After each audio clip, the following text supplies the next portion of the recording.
Codex entry 69. Death incarnate. The thick canopy overhead strangled the moonlight, letting only sparse beams filter through to illuminate the damp forest floor. Each breath I took felt heavy, laden with the scent of decay. Somewhere beyond the trees, an owl hooted, its call echoing like a warning. It was supposed to be an easy escort, nothing more than a formality. But now the horses were restless, their eyes wide with fear, hooves pawing the earth as if they could sense what I could. Something was coming. And then the air shifted.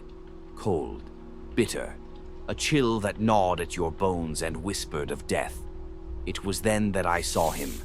A figure emerging from the darkness, bathed in shadows, yet his presence felt heavier than anything I'd ever known.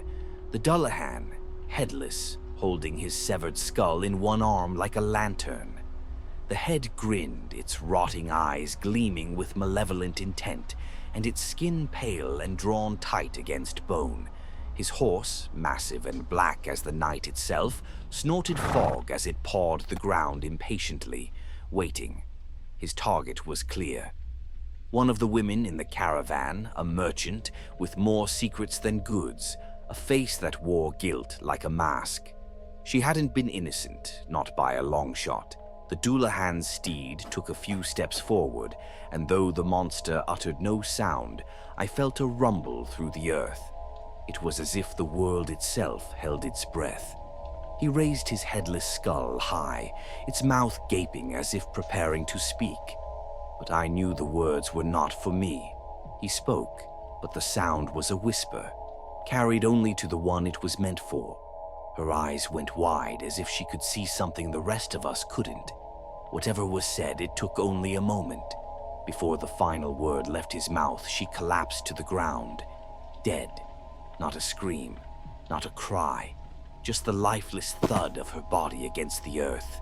And as swiftly as he had come, the Dullahan turned, his presence vanishing into the night, as if the darkness had swallowed him whole.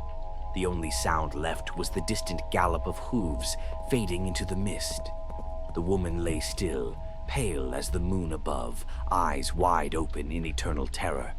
Her secrets died with her, but whatever they were, the Dullahan had seen fit to end her. No sword could stop him, no shield could protect from him. He was death's harbinger, and tonight he claimed what was his. Death is not the opposite of life, but a part of it. We are all bound to meet it, whether by blade or by whispered word.